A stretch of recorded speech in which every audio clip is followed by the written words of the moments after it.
Hello, welcome to my channel. Today we're going to be doing a really cute pink, girly, glittery, flowery kind of look. It's going to be done in all acrylic.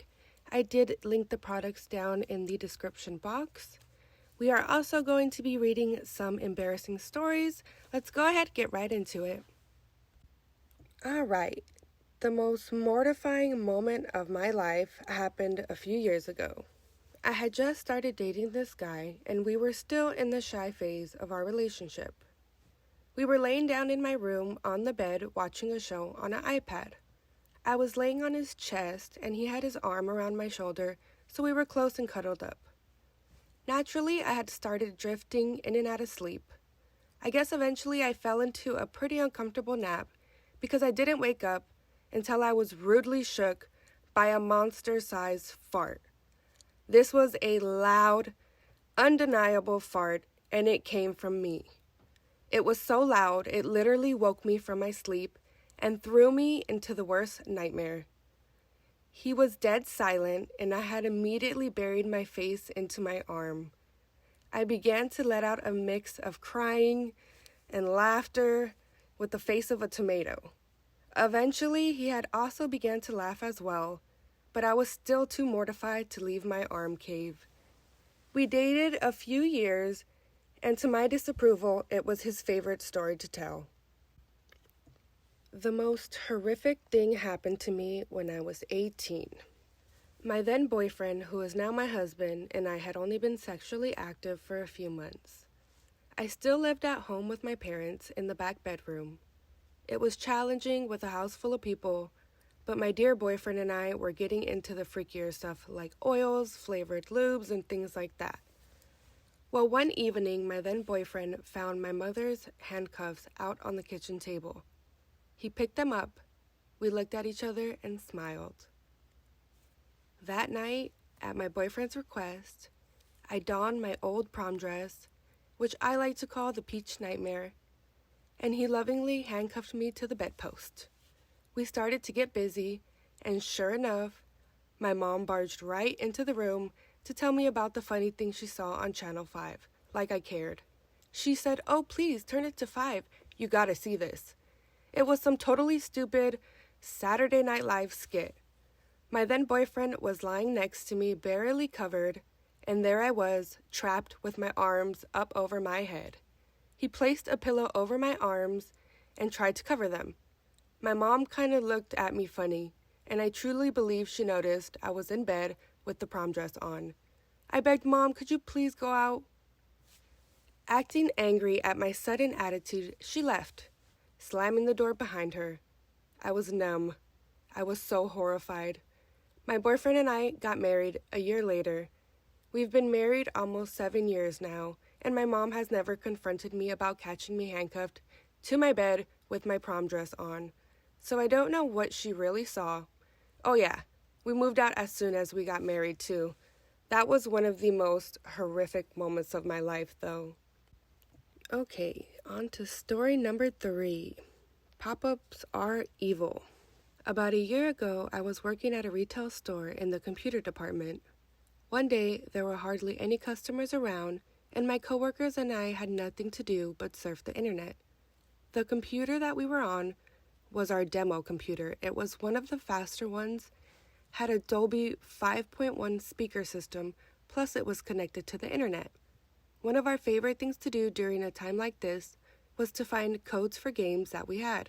So we started doing some Google searches. Well, after a few minutes, we clicked on this one particular link.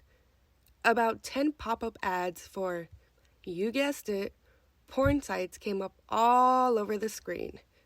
To make things worse, at least one of them had audio on it. Since this was our demo computer with the big speakers, we of course had the volume almost at max. So here was this bad music and really, really loud moaning women coming from our direction. I frantically tried turning the speaker volume down while covering the screen and then started to close the windows. Of course, for each one I had closed, 2 more opened. It took about 2 or 3 minutes to get them all closed. As a testament to our stupidity, just a minute later, we did the same search, and accidentally clicked on the same link. I can't remember if customers saw or heard this, but thank goodness nobody complained. In the 10th grade, I had a really huge crush on my bio teacher, and I was always thinking of excuses to bump into him. Well, one day it happened, but it wasn't exactly the way I planned it. I was in line for my food, and this hot biology teacher happened to be right in front of me. He had really good smelling cologne on, so I was standing a little bit closer than I should have been. Anyways, he paid for his lunch and began to back up. Since I wasn't paying attention, he bumped right into me. I flew backwards into a crowd of teachers, along with the tray he had been holding. He grabbed my hand and started to pull me up. When I got to my feet, he stood for a minute and burst into uncontrollable laughter. He was on his knees, with a hand over his mouth and another wiping tears from his eyes, as was every single teacher in the place. With all the laughter going on, he said to look in the mirror. I had spaghetti on my head. The sauce was dripping off my ears, puddling in my right ear, milk in my left, corn all over my front, and a mixture of it all in my face. He managed to stop laughing long enough to take a picture of me with his camera phone. I was mortified. Luckily, my mom came to the rescue and took me home. The picture still sits in a small little frame on his desk to remind him of the funniest student he ever had.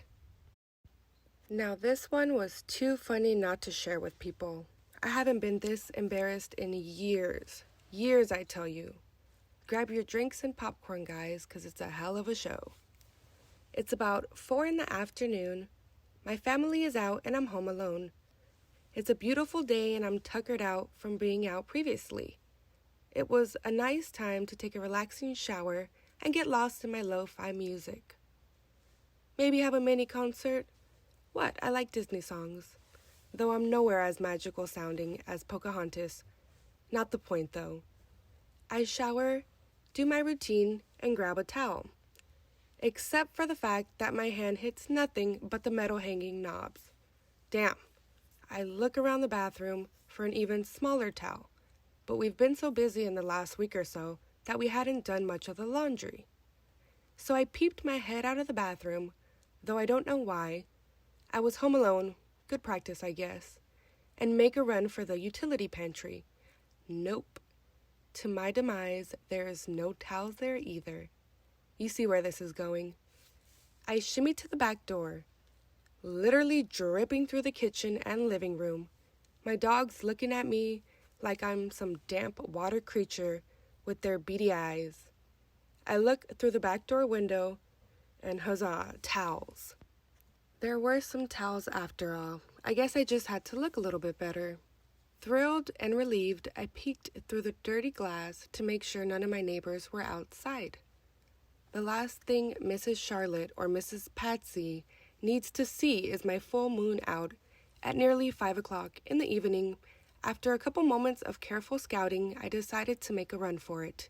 Yes, towels. Thank God. I just got to do this really quickly. Run and grab it and skedaddle my ass back into the house quicker than a cat can get mad on a hot tin roof in the middle of Georgia. Oy. A resounding sound clicks through the air. Horror settles in. My mouth gapes open as I hurriedly wrap the towel around me. I don't want to turn around. I don't even want to think of the possibility. Slowly, I turn around, and to my absolute would-be luck, the door is freaking closed. What's worse, no key, no phone, nothing but the literal towel on my back. As I stand there to my dismay and try to convince myself not to panic, I tell myself that I just need to stay calm. Maybe I can jimmy the door lock. It's an 80-year-old house. They had to give way at some point, right? Wrong. Absolutely, terrifyingly wrong. 30 minutes pass by, and I finally dropped the screwdriver. I wasn't going to break the window to get back in my mama would beat my ass. I'm talking whooped it plumb off, polished it, hung it up on the wall for everyone to see, all of it.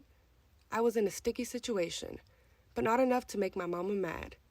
There was a whole other can of whoop-ass I'm not willing to open. So now what? Plan B?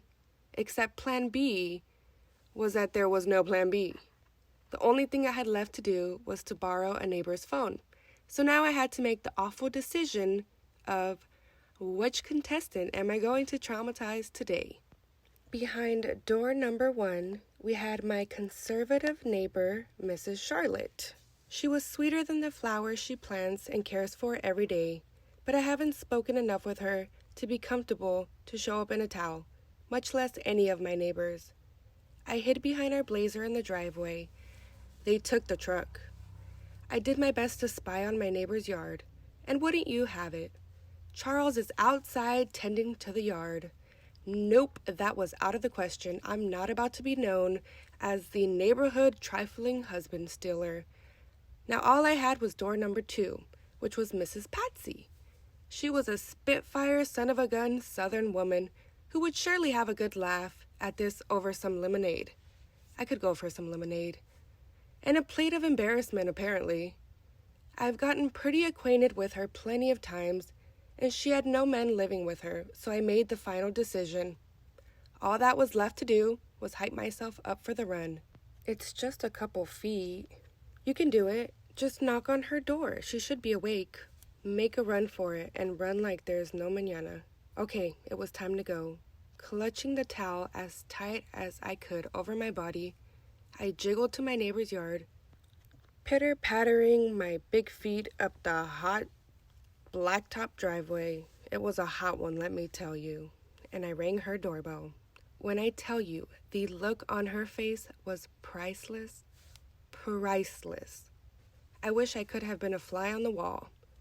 With a mug in one hand and her dog in the other, her beady blue eyes widened as big as dollars. She opened the door and said, "Girl, what are you doing out here in that? Where are your clothes?" I swallowed thickly. They're kind of inside the house. Well, can't you get in? What in God's name, Shay? I promise I'll repay you for it. Weed your garden or anything. I just need to call my mother and tell her that I got locked out. Without another word, my neighbor let me in. Threw me in an old t-shirt and sweatpants. No doubtedly grabbed her famous lemonade, and we had our chuckle. 15 minutes later, my mom came home, unlocked the door, and asked, "Where'd you get new clothes?" And mid-sentence realized what she had asked. I had never seen my family laugh so hard. At that point, I was just thankful no one else had seen me, so I couldn't help but laugh right along with everyone.